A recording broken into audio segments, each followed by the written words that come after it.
Welcome back, all you paddleboard lovers and water lovers here in the house. We've got episode 27, and I am super excited to have Evolve Paddleboards on the podcast finally.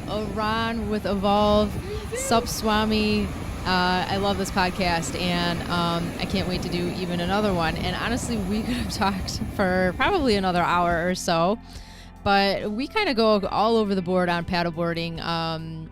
How he developed the brand and being a board builder and then a surfer and just all the things, honestly, all the things paddleboarding and just having the love for the sport. Hit subscribe. I'm Misty, the host of Wave On here in Sylvan Lake, Michigan, providing all the platform for paddleboarders around the world to just tune in, whether you're a newbie, wanting to get involved with the sport.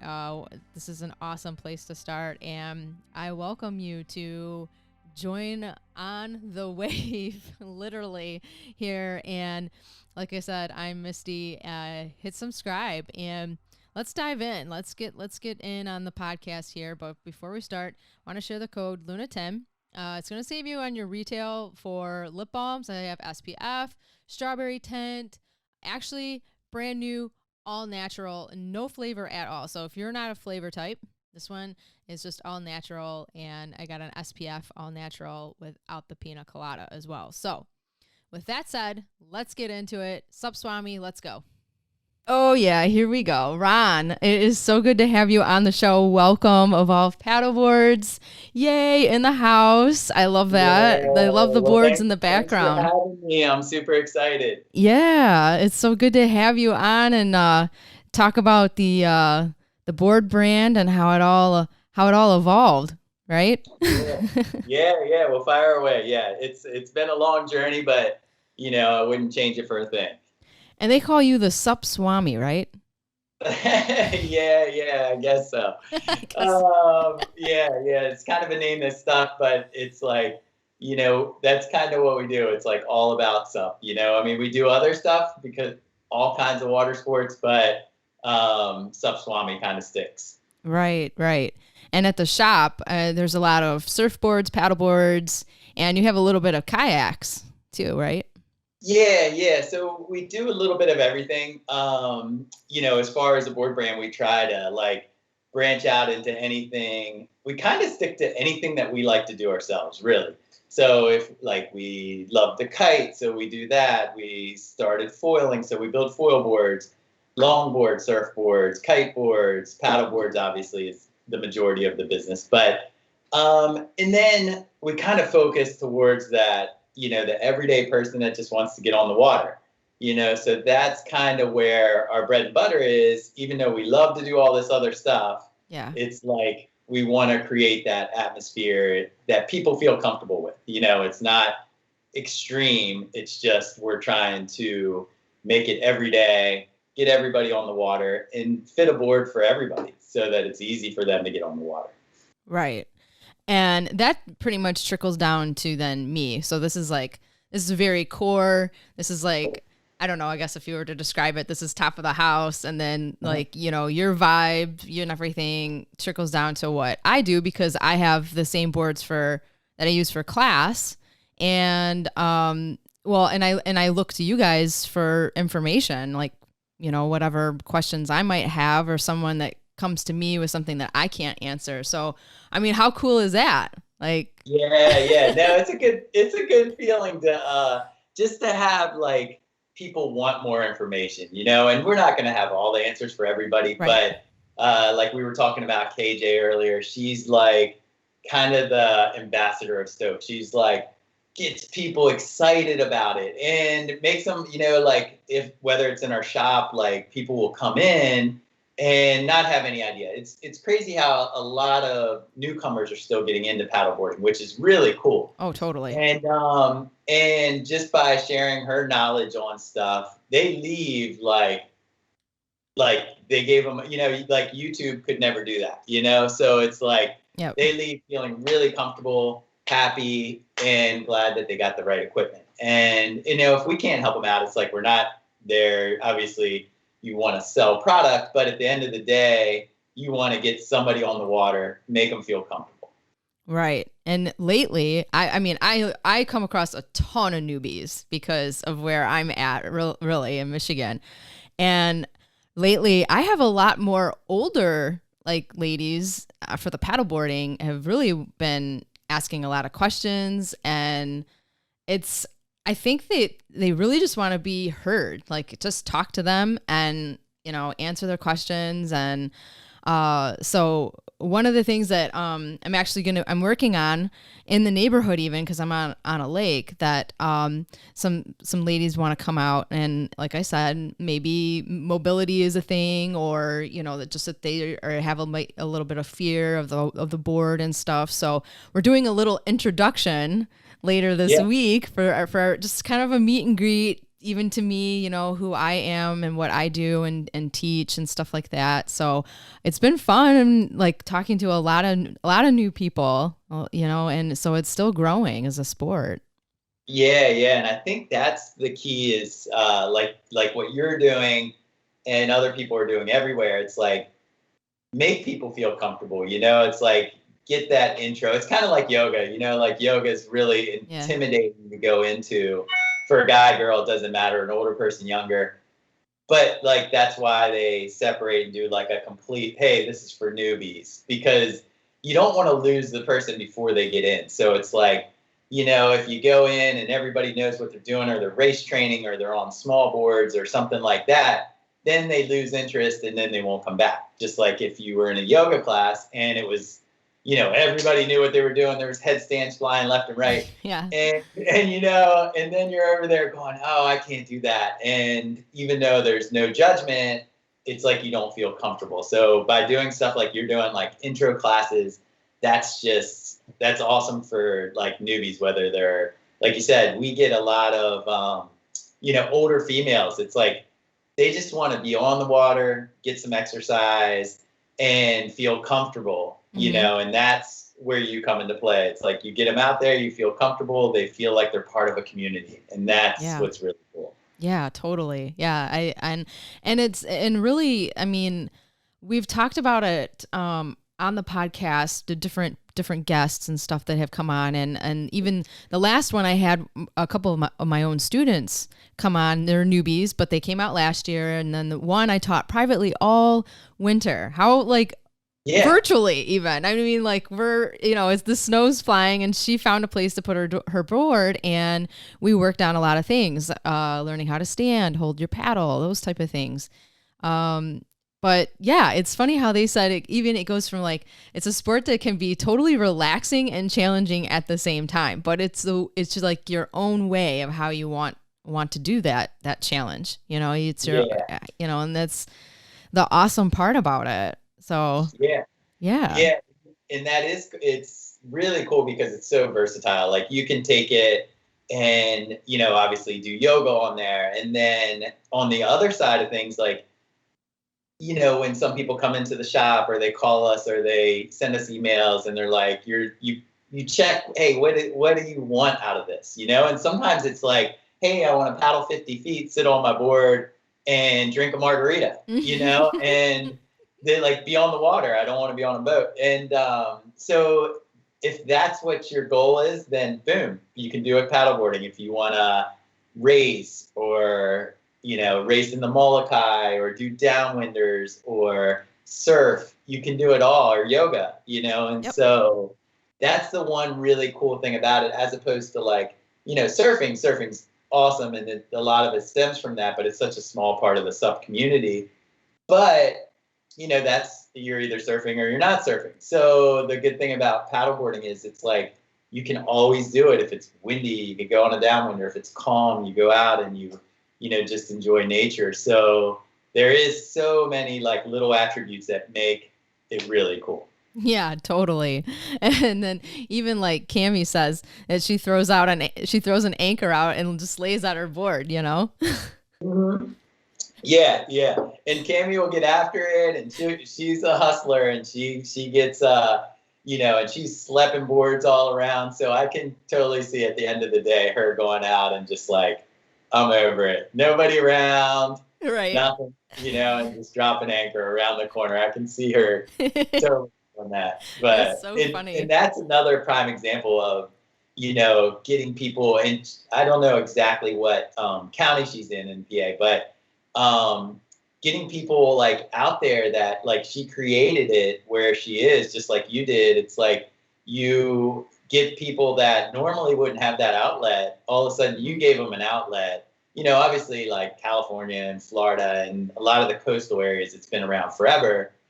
And you can go, 1 block away and there's another paddleboard place. But like where you guys are, it's like, it's really cool because you're really creating that atmosphere for people to go to. And, whether it's getting them on the right board, but they're coming to you guys. It's like you guys are their knowledge base and you get them going and they're talking about that to their kids and grandkids and everybody else about what they did that day. So it radiates way more than just what that act of teaching somebody is. So it's pretty cool.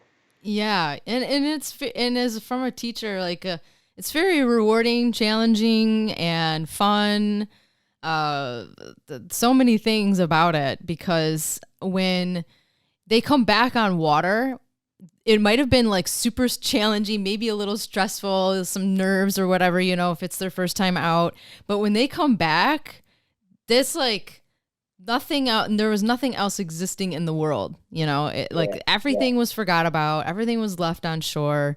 And, and they're just like, well, when do I get to go again? Or I'm bringing my friend, or or they went off and told somebody and now, they're coming back. And that's the rewarding part, is seeing their vibe when they are all de-stressed now and they got over the experience. They're like, wow. And I think a lot of times they don't realize, like they know they enjoy paddleboarding, but they don't realize, I mean, obviously the connection with water, but they don't realize they just left their cell phone on the shore. So then all of a sudden they were unplugged for an hour. They didn't have any stresses. They didn't have kids running around. They didn't have all this stuff. And they connect it with paddleboarding, which it is, but it's really that whole big picture. It's being on the water, connecting with the water, being around friends, leaving your cell phone at home or in the car. And that's what's really cool. It's like it gives you the outlet to get out and get on the water. When like boating's great, but I mean there's no exercise in boating, but it's kind of a pain, you got an expensive boat, a motor, you got to drop it in at a boat ramp unless you live on the water. You get out and it's kind of that connection, but it's not the same. You're not connected to the water. You still got your phone on you. And it's funny that you mentioned that because even one of the ladies that I talked to this morning, she's in the community and she says, I don't have a boat and I'm not looking to get one. And she's older and she wants to do the whole paddleboard thing. So I'm going to work with her. And then the other funny part is her name is Margarita. Super cute lady. Nice lady. It's just a fun story. Yeah. That's so funny. Does she like margaritas or no? Maybe, I don't know. I just kind of met her last week actually, and I was introduced through another neighbor, and then I was talking to her on the phone this morning because of the meet and greet that's going to happen this week. But sounds like even you've got winter, and then there was COVID, so people are really eager right now to get out and. I maybe that's why a lot more newbies that really do want to try it now.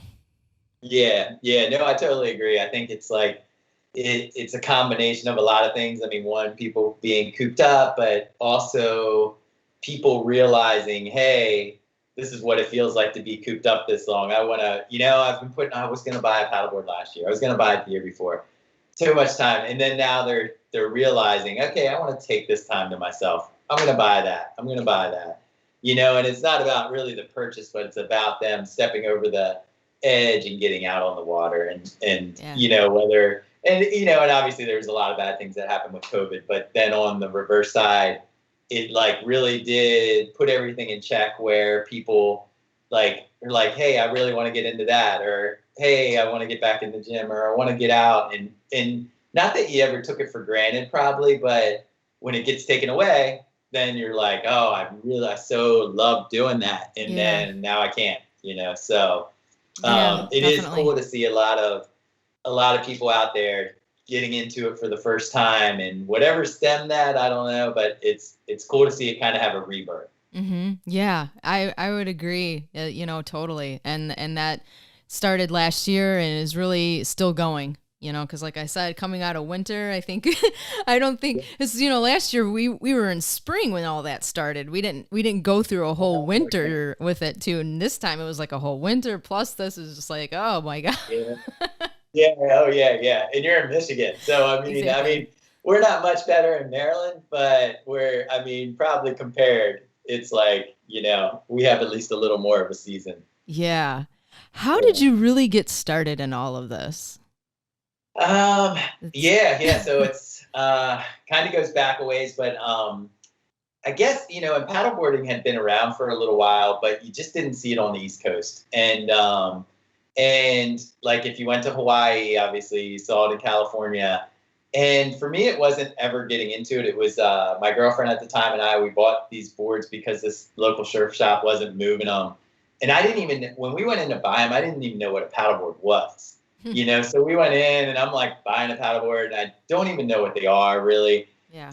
I remember the guy sizing up the paddle and it was a cut to size. And I still remember he was like, oh, shock over your head and cut it. And I was like, okay. And I glued the handle on backwards. And and the first time I went out in the ocean and I was like, oh, look how big the board is, So, and, I was falling off and, there's waves coming in and it was cool because that part of it was challenging. And then when you take it to the bay, obviously it's a lot easier. But then at the time it was kind of like, okay, well, there's nobody like, everybody's like, what is that? What is that? It looks like you're walking on water. It's like, so then we're like, let's maybe do lessons and rentals. There's no place doing that. So we started out of a restaurant that was on the water and doing that stuff.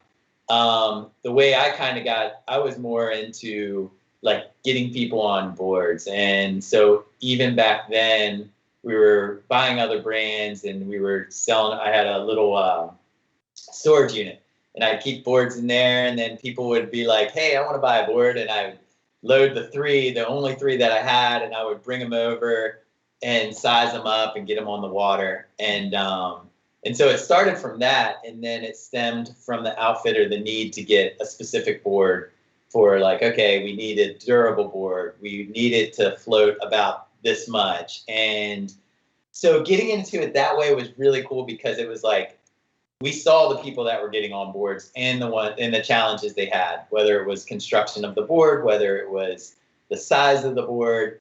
And I'd always been into like even when I started surfing, I built a longboard and I was like, I sucked at surfing. I wasn't any good, but I wanted to build a board that I could ride myself. So built a longboard, rode it, learned on it. It wasn't the best, it wasn't the best in the world. It was probably a horrible hack job.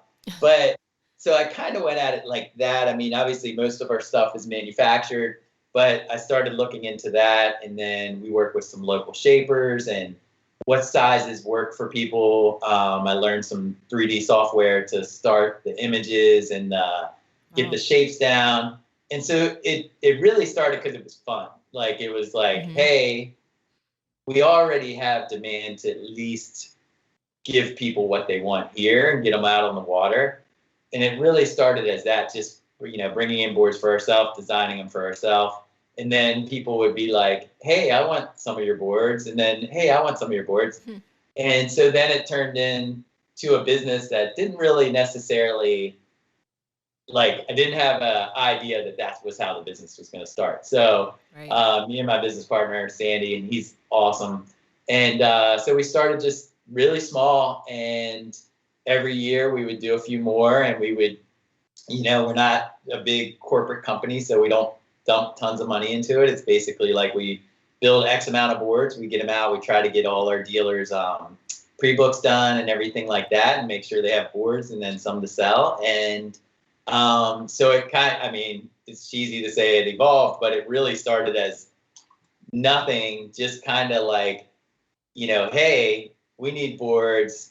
I want to create our own boards, and then stemming it from there. Like, I'm not necessarily great at design, but I would sit for hours and hours just like, okay, what color schemes work? What design works? And then looking at different shapes. And so it takes a long time to get it right, but it's like we don't have it all dialed in, and we don't have a board for everybody, but that's kind of the ultimate thing is like, okay, hey, if you want to fish, we have a fishing board. We try to make, okay, what's the fishing board need? And then we try to make it better. So if it's like for yoga, or for racing or whatever, we just try to keep evolving it to make it better, and where everybody can get on the water. But yeah, it kind of just started as going to the local surf shop, grabbing a board, going in the ocean, falling a bunch, and saying, we could teach people this. Wow, that's amazing. Well, what I can say is that, I mean, I love the ones I use for my class. I had a lot of boards previous before that, and just researching and stuff, and so kudos, awesome job with that inflatable. I mean, I had never really seen one like that with the whole deck, the whole top, like a yoga mat, first of all. And I still believe that that's the best part about the board. And, and I mean, very, very, very unique. It stands out to other boards because of that. And the fact that it is very sturdy and it sits high off the water. And a lot of beginners like that. They love that. Helps with the other part of teaching and helping somebody that it is a newbie, to get on the water, because like I said, I'm going to show this board off and they're going to love it because, I mean, if they're older and they have knee problems, it doesn't hurt their knees. The whole thing, like I said, is a yoga mat on top. So it's super soft and it's thick and it's wide and they're going to love it. Cause I've had many in the past that have looked at the board and when they showed up for class and they're instantly already relieved because they're like, oh, I've seen some boards where it kind of looks like a potato chip in the water and it's super, just like flat to the surface of water. So they get wet immediately or it's just too hard or not enough room to move around on it. So I've had that experience several times. That's good. No, thank you. But and that's the thing too with like a lot of that stuff is like you didn't start that, it's like even and people like yourself and Cammie and KJ and everybody, it's like we want, as much feedback as possible. So it's like even the first couple iterations of the yoga inflatable, it's like, the tie downs were kind of in the way. And then, so, one yoga instructor's like, well, why don't you move the tie downs to the tail? And then, okay, if it needs to enter to a pod like yourself, you have a pod, which is really cool. So you can tie down off the two nose ones or the one nose one or the two sides. And so that part's kind of cool. But I mean, it takes a long time because it's like, okay, you built these, you have these, you get them out. Okay, these are the changes you want to make. These changes didn't come out right. And then like you said, with the deck pad, it's like, it's we call it crocodile skin, but it's just like it's soft enough, but it's like when it gets wet, it gets grippy.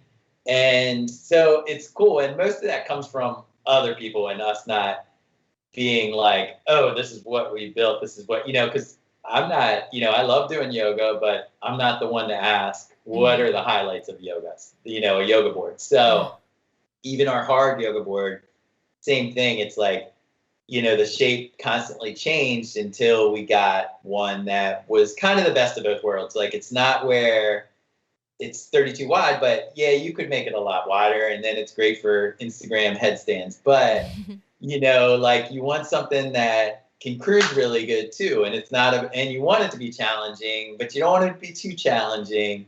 And so that's kind of, where you end up. It might not be perfect for everybody. Somebody that, wants one that they can just solely do headstands on, or that's really wide. It's not perfect for that, but it's like we try to come up with the best combination from input, and it's like obviously you're skilled in yoga, but you're not the one on the board all the time, besides your own personal board. But in a class, you have to get it to fit everybody, so that's kind of the name of the game, is to listen to feedback from like everybody, you guys, Cammy, KJ, everybody out there, and be like, okay, let's tweak it, and constantly tweak it a little until it comes out, Yeah, totally. Yeah, it's always learning, just listening, learning. It's I guess that's what's intriguing to me about even just listening to students and getting their feedback, even just for class types or what they're dealing with. Even it's definitely a fun adventure. Yeah, it's a cool journey, and I think like it's like you constantly, have to like constantly just listen to what other people and learn, like you said, learn from other people and put all that together, instead of going through with blinders on, like, oh, this is the best board, this is where it's at, this is, it's like listen to what everybody has to say, and obviously at the end of the day it's still your decision, but you want all that feedback. And try to constantly make stuff better. Even last week, here was a discovery. I don't have a fleet of kayaks or anything like that. I'm do paddleboards, but I did a little kayak lesson because I do kayak. I have, my own wood kayak, but I discovered that through teaching this lady, and actually it was a 2-person kayak, and they were trying to get some experience and with the paddle and doing the stroke and everything. And I realized, because I hadn't really taught anybody to, I haven't verbally said that with a 2-bladed, paddle, but how similar it is with a 1 paddle blade, like a paddleboard, versus the 2 that you use for a kayak. And I was like, I'm not trying to sell you on the whole paddleboard thing, but I honestly think you might benefit from it just a little bit, because there's so much that crosses over between the 2. Yeah. Have you ever had anybody, that comes into the store and you get to talking to them, and because you have both the boards and kayaks? Yeah. I think like for the most part, it's like you said, like someone can bet. It depends on what their end goal is, but like a lot of people have been in kayaks, so they're really comfortable with them, and they're like, oh no, I don't want to stand up, even though a kayak obviously is made to not really tip over, depending on if it's sit on top or sit in. But to me, it's like you hear a lot of people, they'll be like, if they've done both, they're like, oh, I used to kayak and then now I paddleboard. And the main thing you hear most of the time is just perspective. Like, when you're low to the water, it's still great, but you don't really get that perspective of like looking at over the marsh and looking down at things. And you have just such a better vantage point with the paddleboard. And it feels like, when you're sitting, even though you're still exercising, and your core's still involved, your arms are still involved, it's like when you're standing, it's just one extra like sensory point where you're like, okay, now I'm standing, now I'm moving, now I'm paddling, now I'm watching everything. So it's like kind of more of a sensory overload in a good way. And but I think, like you said, as long as you can get them comfortable and like that, I think when they come in to buy something, if it's like kayak or paddleboard, they're usually set. But if you can get them out on the water and try a paddleboard, and if they, it's just so much, nothing, a kayak gets you on the water too, so that's awesome. Yeah. But, the hardest part is you get someone that's, 60, 70, and they want a kayak, but kayaks are 50 pounds or 40 pounds, where you take an inflatable paddleboard that you can't really beat up, they can move it themselves. Then they like, I hate seeing paddleboards sitting around, but I hate seeing kayaks. Like every home on the water has a kayak, and if you're on the water, it's great. You drag it over and you put it in. But the number one thing is like, oh, I have a kayak, but I can't get it anywhere because I have to wait till my husband's home, and then load it up, and then they have to come with me and unload it.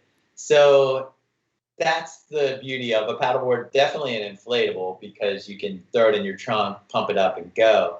But I think it makes it more accessible for anybody, but it also makes it easier. So if something's difficult, it's you won't use it, like, oh, I'm going to kayak today, but I got to do this at 1 o'clock and then I got to load it up. Then I got to unload it up. And then you constantly think of that stuff where a paddleboard, just throw it in, go, and get on the water. So I think, I think some people are just more comfortable in a kayak and they're familiar with it. But I think, like you said, a lot of people can benefit from just that vantage point, the, stability that's involved, and would really enjoy it if they could get past that learning curve, or at least get someone to show them how to do it. Right. Yeah. Have you seen boards, or I should say maybe more or less like a sit on top kayak, and it's like it could be a paddleboard too? Yeah. So, and we did a few years back. We did like D rings on like our inflatables where they could put a chair on them, and we should probably do that again because it's like we get some interest for it, and then sometimes we're like, oh, there's not enough interest for it, but it's nothing to add some D rings in a seat to give you the versatility. But I think that's cool because it does give you an option. Or if you get, what could probably be pretty cool too is if you had a way, I don't know how you would do it. Like I'm just trying to brainstorm right now, but if you had a paddle that was versatile enough that if you could kayak and sit down, and when you felt comfortable, you could take the one end off and maybe it had a handle and use it as a regular paddle. Oh yeah. Just trying to think outside. I don't even know if it exists, but that way they can do both. And then, okay, I'm tired, let me get down. Or it gets windy. Sure. It's way easier to kayak when it's windy than it is to paddleboard. So yeah, totally. Oh my gosh, yeah. You might be designing a new setup right now. Yeah, I don't know how the paddle would work. I'll have to see but we could, just that could be something cool where you have, the paddle that transforms into, where you have both. And then you have that person that they're like, okay, I might try it, but I'll buy this because I want to be comfortable. And, and then you get back home. And that's the thing. They want to be safe. Most people, especially if the wind kicks up. I mean, we're on the bay and ocean, and I'm sure the lake that, it could turn really quick on you, and then you got to get back. And I think people don't realize, especially a newcomer, you don't have any technique, nothing that's going to propel you forward if the wind kicks up, so. Yeah. And actually that becomes hard to, if you did want to teach somebody, say it was a windy night, it just happens to be one of my paddle classes. If it's yoga for wind and we're anchored, it just depends on how windy it really is, and to cancel or not, or to move forward. But the paddle ones where it's just paddle night, like I've had to cancel. Like I'm like, I don't think it's worth for you guys to come out because the whole group are newbies. Yeah. But then if it's like, oh, well, I have someone that really wants to learn about paddling with the wind or against it, and then I have some that are newbies, I'm like, oh, what am I going to do then? Yeah, I know. And that's when it's like from your perspective or like an outfitter, it's like, one person can take 15 people out if there's no wind, but one person with 5 people when it's honking is like very difficult because you have different levels. You have one person that can do it. One person's getting blown into the pier. Other one's on the rocks.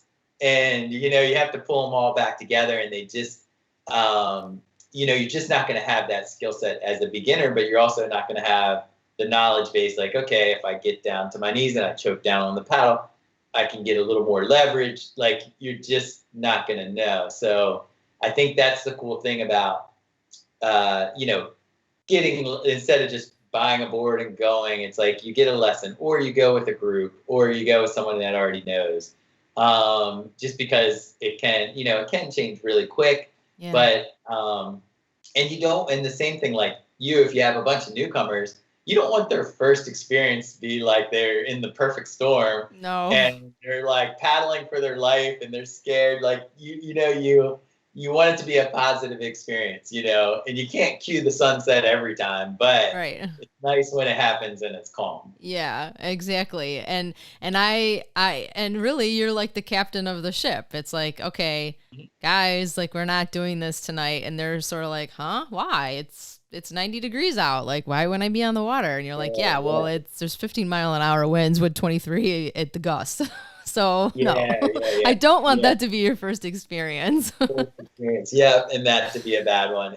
And rightfully so, like a lot of people don't they're not paying attention to that. They look outside and it's sunny or it's rainy or it's whatever. Nobody really pays attention to the wind unless you're either a boater or a kiter or teaching paddleboard lessons. Yeah. You rarely say, oh, it's going to blow southwest today at 22 miles an hour. You're like, nobody really cares. But if you're in the situation where you are, right. Or you use it as an activity, it's like you're a part-time meteorologist. Yeah, exactly. Until I get some more of those wings and I start teaching them how to wing surf, then we can use the wind. How's the wingding going? How's that going? Oh my gosh.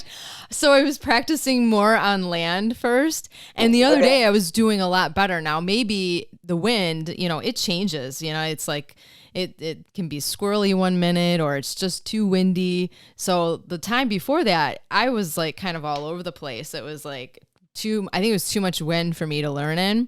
And then it was also coming out of a different direction.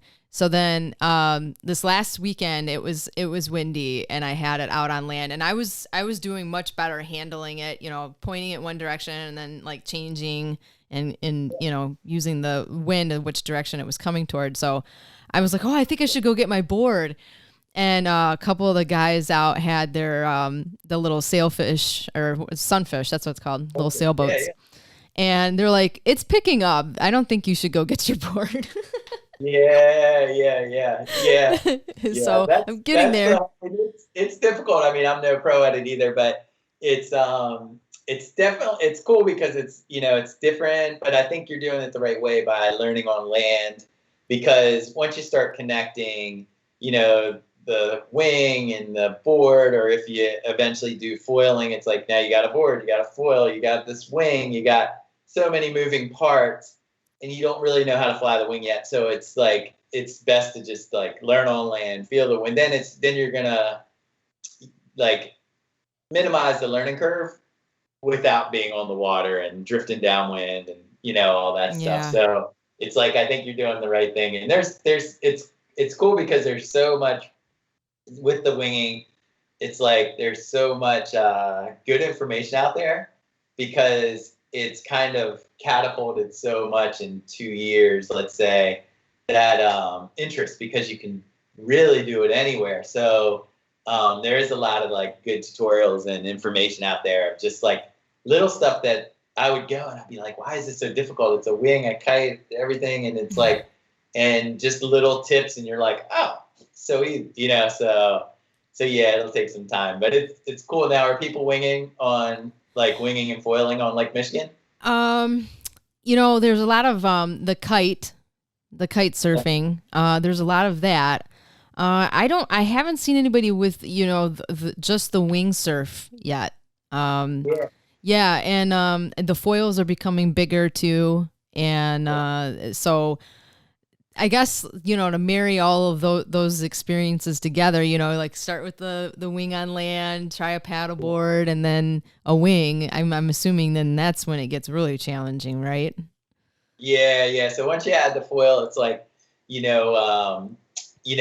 does get challenging. But like, the cool thing about like if you ever get into the foiling aspect of it, it's like, there it should be pretty good because you can find, as long as you can find some deep spots for the foil. Oh, right. It's just another way of like just enjoying Mother Nature. It's like, oh, it's windy, you can't surf, or it's kind of a combination between like your windsurfing, your kiting, your paddleboarding, and foiling. It's all like wrapped into one.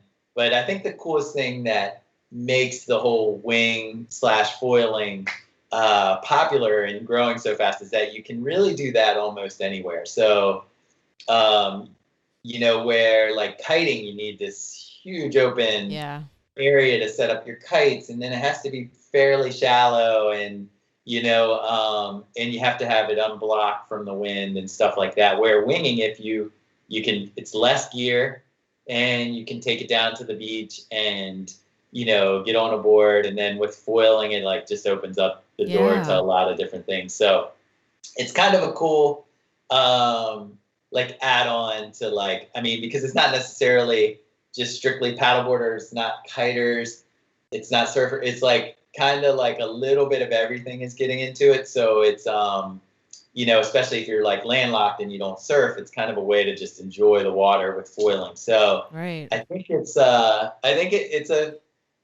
going to be around for a while, but it's also like it just gains popularity so quick because you don't need all the gear you need for kiting. Yeah. And if you've been paddleboarding for a while, it might be like your next thing to do. Yeah.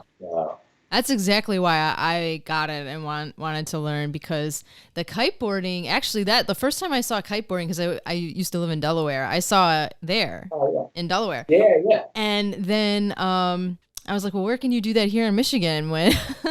And finding out more on the east side of the state, Lake Huron, there's some pockets over there that get some pretty good wind. But I'm not near that. That's like not near me at all. And like for kite, they do it on the other lake near me. It's a bigger lake. But still, all the gear and everything like that. I'm like, okay, this I'll learn. I'll get this down. Yeah. Well, the audience is so much bigger because with kiting, you definitely, one, it's expensive because you got to have a kite for each, wind. Oh, it's blowing this. I need a 15-meter kite or 12 or 10.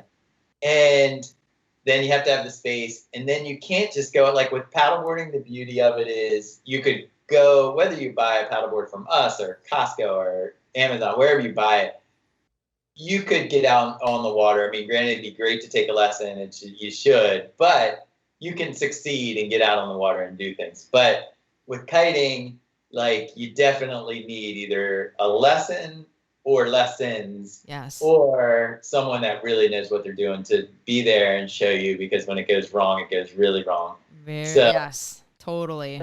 Intimidating, especially it's not open as much to that's the cool thing about the wing is you can buy a wing, you can transport it, you don't need all the gear, you don't need anyone. I mean, you should have someone around, but you don't need anyone around. And it's doable. So I think it's it just opens that desire to try to kite and foil all in one. It's it's pretty good. It's a good crossover. It's just crossing over different playing fields. Yeah, that's so fun. That's awesome. Speaking of Delaware and in Maryland, is where the shop is. Yeah. Should we, who's at the shop right now? Oh yeah. Give her a ring. KJ should be there. Whether she answers or not, I don't know, but. Well, we can try it. It's like phone a friend over here. Yeah. And, let's see what we can get her on. I just got to hit a couple buttons. Yeah. Hopefully she's a little more tech savvy than I am.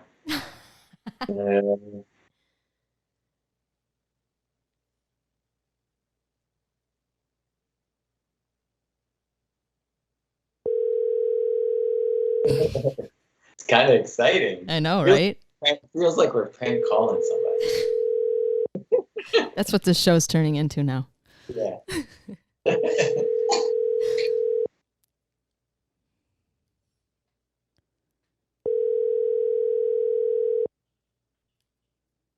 Hi, you've reached the voicemail of Kirsten Murphy. I'm sorry, I can't take your call right now. We'll have to try her again. Try her again, or maybe she'll call us. She'll call us back. I'll keep the Bluetooth hooked up. No, but on a side note, KJ's KJ, she's in her shop right now. She's like, you get people to you, and you just have this personality that wants to, spread. And then, people leave that shop and they're giving her hugs. And it's thank you so much, and that's awesome. And calling with pictures, sending pictures of their experience. So it's that doesn't, happen. So that experience is like really cool rather than going.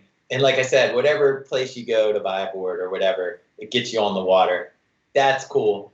So whether that is Walmart or Costco or someplace else, but at the end of the day, just that experience you get when KJ's there. I'd like to say I'm the same way, but I'm not nearly as good as she is. She's just really good and, takes that, okay, here's how you hold the paddle. Here's how you do it.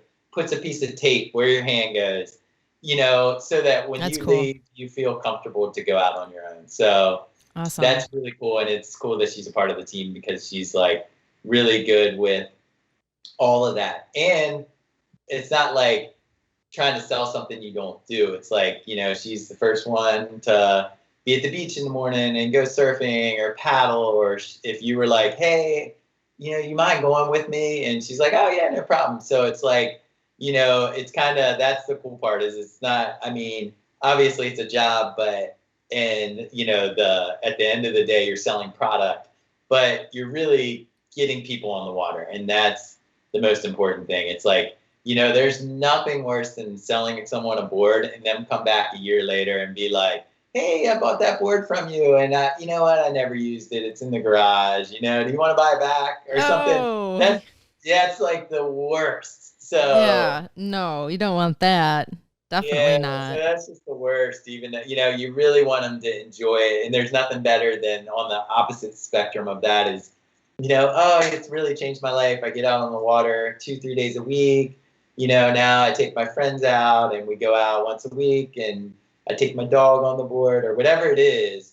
That's like it. That makes it all worthwhile. You don't always get to hear those experiences, but when you do, it's like really cool. Yeah, that's awesome. Actually, I even experienced that with you guys a little bit, being the distance that we have. I feel like I feel like we're like oceans away, really. Yeah. But there was a family that came in and had got some boards and some equipment and stuff, and I guess she just started telling them about me and with the lip balms and everything, and then before I know it, I'm making a connection with somebody else out there, and they have a YouTube channel. It was in the RV. They're traveling around and stuff. Okay. So I was like, how cool is that? Because then she sent me a note, KJ, and she said, yeah, there was this family and everything. And there was I think some other connection with Michigan too. But anyway, I saw their YouTube channel, and then they're following me on Instagram and stuff. So it's just a fun, connection, even though like I'm not there, I'm here, but like I talk about you guys here and, and stuff. And it's just a nice, I guess, it helps when, we can still communicate and send each other a text message or something like that. And now do a podcast episode. No, super exciting. But it is. It's really cool to connect with different people, and whether that's like an ambassador or dealer or something like that. It's like, and we're not, we try to be responsive, but sometimes that doesn't always happen. But like, we'll have, surf shops call us and be like, hey, I got this guy standing in front of me. He wants a 9'6" board. What do you think? And like if we can get the person, and it's not, even if it wasn't the right board for him, we'd rather be like, hey, you know what? That's just not the right board for him. It's, so rather than to sell a board. So at the end of the day, it's like you really, that's cool when you get someone that calls you from Charlotte or Florida and they're like, hey, I got this guy in front of me. Mind if I put you on speakerphone? And you kind of walk yourself through it. And that's cool because instead of them just saying, hey, oh yeah, that board worked for you, that board worked for you, it's like they'll call you and it's not like it's all you can always answer, but you try to just to get them, as much of the right information as you can. So, and I think that goes a long way. And whether that's KJ or myself, or it's just like, that brings you joy too. It's like, okay, hey, this person's looking to you for knowledge and, what's the right fit for them. So that's really cool. Yeah, that's awesome. It helps each other out. It's like, instead of, I guess, being the other way around, which would be the negative part. Yeah. No, and that's, like you said, it's like everybody's connected, and it's a really nice experience that, okay, you're doing these boards, you get them in, and you don't want to take it for granted, because it's like if someone orders one board or 10 boards, it's pretty cool. And we go, we do most everything ourselves, whether it's pack the boards in the warehouse or get them out, schedule shipping, make sure they get there, schedule the freight, all that stuff. But it could be the other way around where nobody's ordering boards, but you take that and you're like, okay, I can't wait till this person in Vermont is on the big fish or whatever he's on. And so it's exciting to, not necessarily the sales part of it, but it's exciting to know that someone picked your board over the 1,000 other boards out there. So that's really rewarding, because it's like, even for the yoga board, we'll have some people that are like, hey, I finally am going to buy a board, and this is the board I want, and I want it in pink, or I wanted it, or, and so there's so many options out there, and so many good options too. Yeah. And for them to choose your board, it's pretty rewarding. Yeah, definitely. One of the things that I want to learn is the sup surfing. Okay. Yeah. Of course, I'm not really near a lot of waves, so we just do wakeboarding on the lake with the boats and stuff.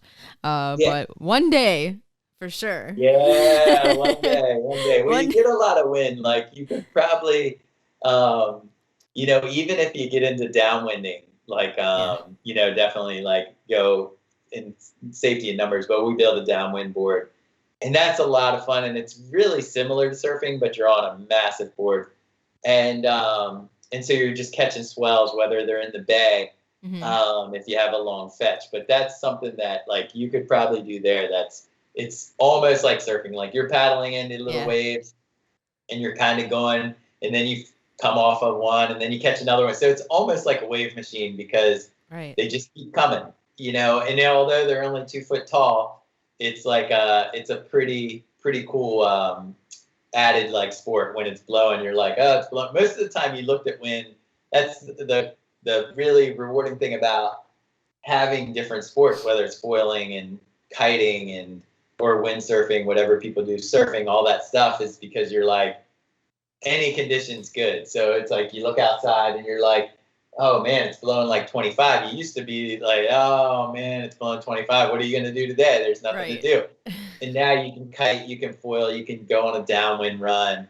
And there's a lot of activities that now you look for wind, where before you never wanted wind, especially if you come from, surfing, you want, offshore winds, and you want light offshore winds. But now it's like, you get excited when you look at the forecast, and you're like, oh, it's supposed to be honking on Wednesday or whatever it is, and you get excited for wind. So it's a good avenue, but you should probably be able to figure out the winging thing, and then, but you could do a downwinder on the wing too. That could be really cool. Oh, I'm sure I would be very good at the downwind part.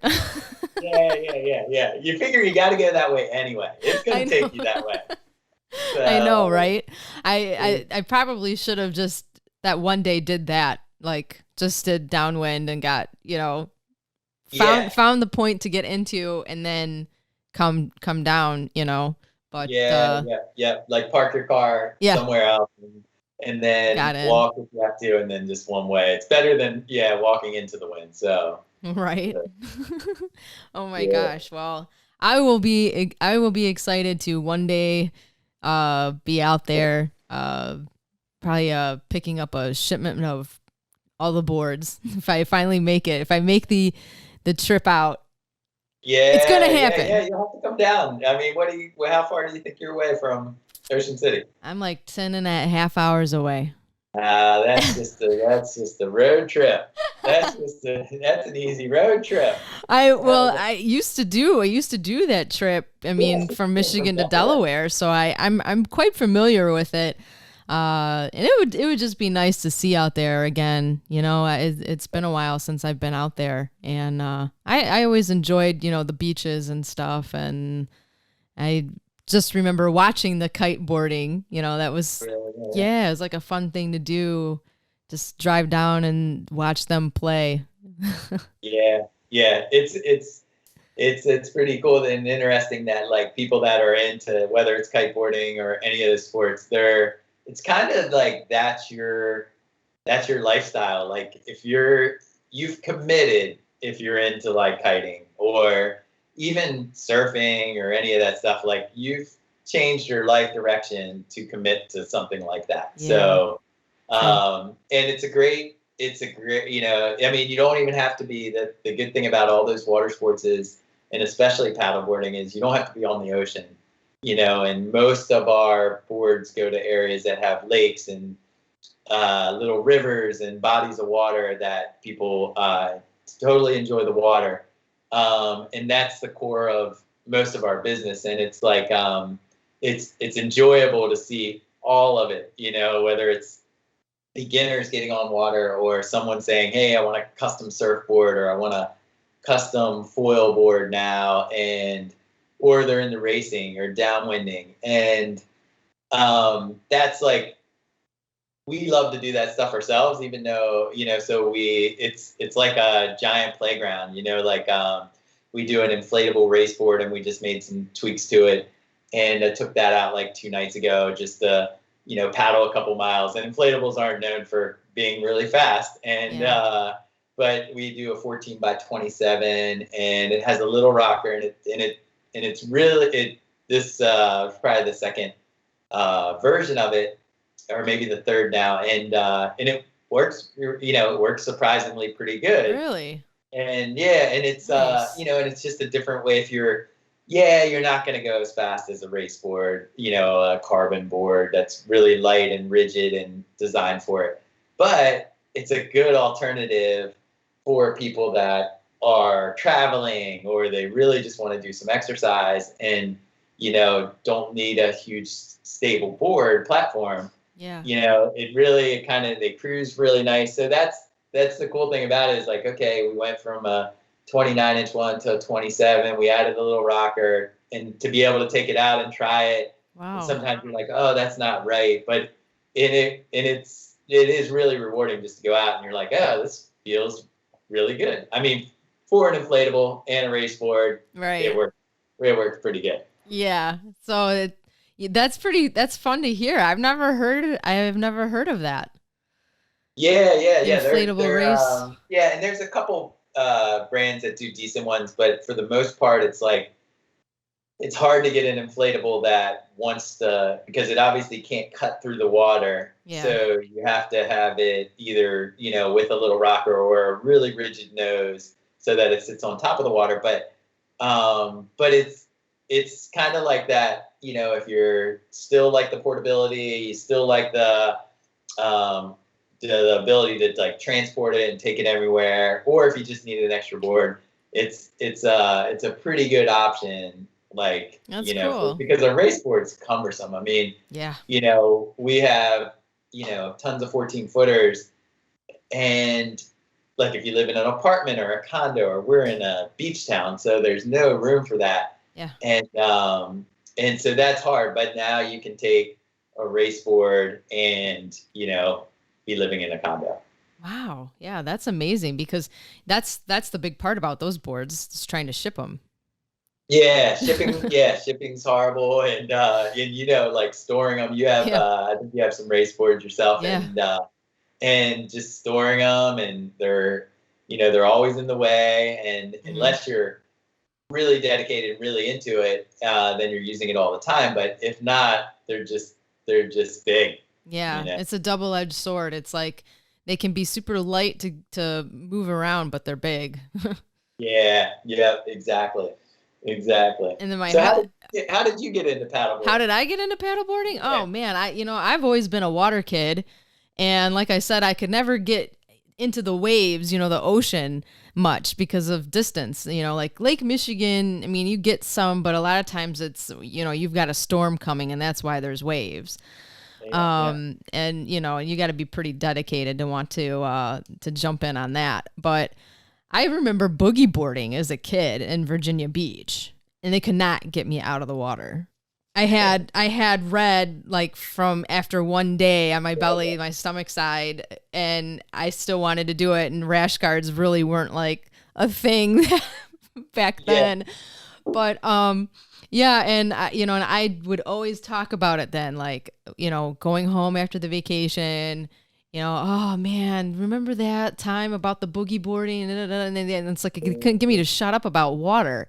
So I went to Hawaii then, you know, many, many years later. And actually this has been a while since I did that trip and saw paddleboarding, and I moved, you know, to Delaware and saw the kiteboarding and stuff, but didn't quite see a paddleboard necessarily that I remember in Delaware much. But there was board shops, which was still cool to see, you know, and I liked that. I was like, wow, it's still kind of like, you know, something, but I don't know. I just wasn't, I wasn't into the moment to really like indulge into, you know, kiteboarding or anything like that. I just liked watching them, and then finally moved back to Michigan on a lake, and I didn't see paddleboarding right away, but there was some little shops actually that were outdoor shops, not REI, but smaller mom and pop ones, which unfortunately they're not really around anymore. But I really loved this one shop that was by us, and they had bikes and boards and things and like cool clothes and like some yoga clothes I hadn't even seen, you know, instead of online, and just was excited about it. And then I started searching for a board, I think into wintertime. Again, I couldn't shut up about it, just like looking at pictures of girls doing yoga on them and stuff like that.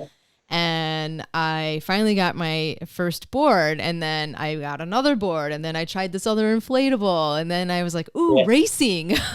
Yeah. So that's how it snowballed into where I'm at now with, you know, a fleet of boards and certifications and teaching and all the things. So I thoroughly enjoy it, you know, and even now through this podcast, like just meeting other paddlers and water people and even yoga and stuff. So it's that's the journey in a nutshell. Yeah, no, it's cool. It's cool how everything, you know, you did, you know, as a stepping stone for something else. But even to have a podcast, congratulations. That's really cool to be able to have a podcast and give, you know, the community's small, but it's not, I mean, it is, but it's like, I would say it's tight, but it's not that small, but it's, so like you have people all over the world that are just looking for knowledge, and they're looking for information, and they're really into paddleboarding or a water sport. And it's really cool that you've dedicated the time and to do a podcast and put it together, because it's not easy. You know, you have to, you know, cut it all up, put it together, schedule it. And, you know, I'm the worst person to schedule. So it's like, and then I have technical difficulties, can't even get Skype to work. So it's a lot. And so at the end of the day, though, you put it all together, and it's one more avenue to connect with people. Yeah. And they connect with you. You know, your personality is, you know, it's really shines, and it goes to like whether you're teaching or into yoga, or you're excited, you know, you're excited about doing the podcast, and you're excited about certain things. So I think that goes a long way, and like, and it gets out to that community, whether it's 1 or 1 million, you know, it's like it gets out to the community. Yeah. And worldly. I mean, I've met some awesome Canadian paddle girls that, you know, we talk and send messages back and forth. And that's another, how cool is that? 'Cause and too bad the border's closed. I'm closer to Canada than I am Ocean City. Yeah, a lot closer. Yeah. But you know, anyway, I joke that like there's either going to be a paddleboard retreat here with with everyone, whoever can make it, maybe next summer, or it, you know, and just invite, all the podcast people that have made it on and just, meet each other that way or something. I don't know, but I feel no, it actually is like the experience, like this is the first podcast I've ever done, but for you to have like connections with all these different people, even though, and obviously we mentioned earlier, I've never done a Zoom call before. So it's like, that's in the minority, hilarious. But most other people it's just a great way to connect with people that have common interests that aren't in your backyard. And, I listen to other podcasts all the time, and it's great to be able to connect with that person and really, pick apart whatever they're doing. But to put that all in one shell and to be able to connect in whether they're in Canada or Australia or wherever else, but it all spiders out, whether it's, from our end, whether you start with the board and you get the board to you, and then you teach somebody on it, they get a board, and then it spiders out, or it's your podcast, and the same thing. It's like getting out to different people. So it's all about that connection, and whether it's connection with water, people, it's all kind of common. So it's good that you're doing this. Oh, thank you. I appreciate it. Yeah. Thank you. I mean, I do thoroughly, enjoy it. And, it, will definitely keep me busy this summer, trying to balance them all of it. Yeah, I know. And whether it is Canada or Florida or wherever else, if they're in a common business like ours is, whether you're teaching or building boards or whatever, it's seasonal. So it's a constant hustle, in the season. And then the beauty of it is you can kind of take a breather when the season's over and enjoy all those things that you used to enjoy. And whether those are still getting on the water is great. But it's like it's a hustle. So now you have, the podcast, which you can do any time of year, but you're going to have, you're going to get busy soon. So which is your water warming up, or do you start soon? Or no, it's perfect right now because it's gotten hot and the water cools you off. There's times over the summer the water will get a little too warm, and then it's like, oh, bathtub. Yeah. So it's good. So okay, so now. Have you already started up, or do you start up soon? Actually, no, I already started. It's just a trickle in right now. I mean, people are calling and interested in stuff, but I had the first class on Sunday, just a pop up because we didn't expect it to be this warm, because obviously this time of the year it's still a little early, but it's right on the edge. You never know what it's going to be like, so it's really hard to plan classes. And okay, what is that start date because of that? But what's been nice is that this year I was able to pull a pop-up class together and have people that were super excited about coming out. So that's how much things have, grown for me even. And then doing the land portion as well for those beginners. So I've got that coming up this week, 2 nights that I'm going to be doing that. And just private lessons, one-on-one. I've gotten those people out too. Yeah. That's exciting. It's exciting. It's like, it just all happens at once. It's like, you feel like, okay, when's this gonna happen? And you plan as much as you can, and then all of a sudden you're full on, and get got a busy schedule. And then now, will you teach like your yoga classes? Are those coming up soon? When's your first yoga class, or was that the pop up? That was the pop up. Yep. Oh, okay. Yeah. So I had the pod out there, the boards. Yeah. So, more pictures. Those are really good. Yeah. It's so much fun, like with them, and they see that and how it all comes together. At first they're very confused, like, what are we doing? And so then I'm like, okay, we got to take a picture now. Yeah. No, but it's a cool experience because it makes it more personable, rather than people floating around. But it's like you're part of a group, you're like, that's the nucleus, and then people are around you. But if someone hasn't taken a yoga class with a pod, it's a really unique experience because you're right there, you're all moving together, the whole thing's moving. if one person makes a bad move, it kind of affects everybody a little bit. Yeah. So it's an interesting like way to do yoga, which most people haven't experienced. I think what they really like is that I can also take some of their equipment while they're doing yoga. Like I just pull like either their paddle forward or if they, have extra clothes or something that they brought with them. So that's another key piece too. Yeah.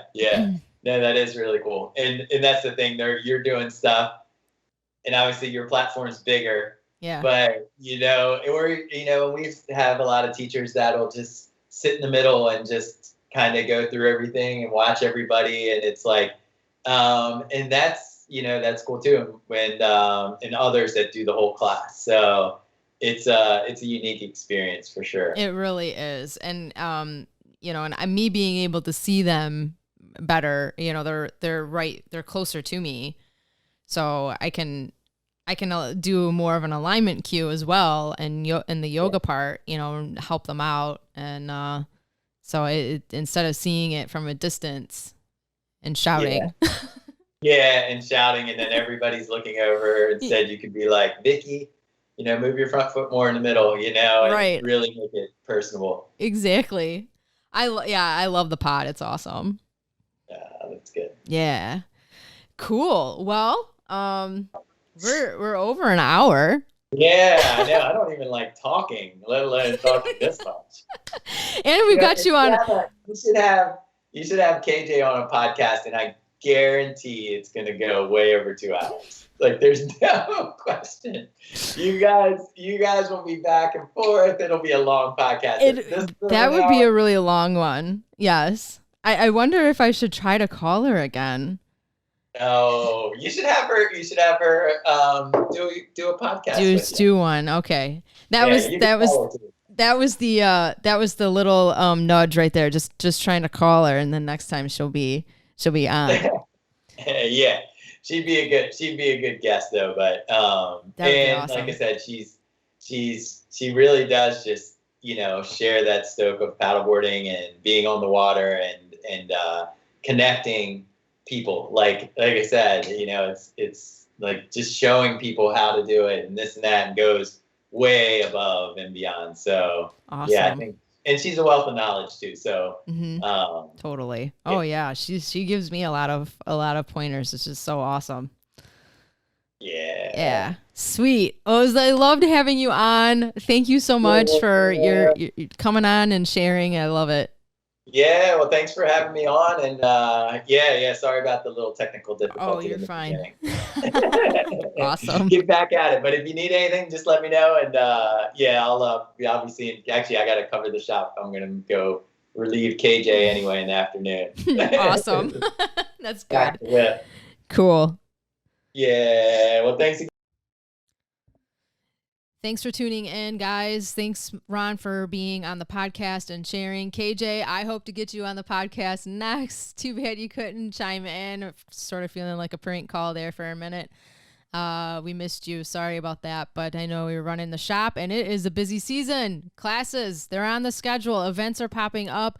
A lot of private lessons as well. Things are heating up, as well as the temperature here in Sylvan Lake, Michigan. Thank God that lake is still cool enough to jump on in if you're too hot. So let's continue back next week. We'll have episode 28. Thanks again for tuning in.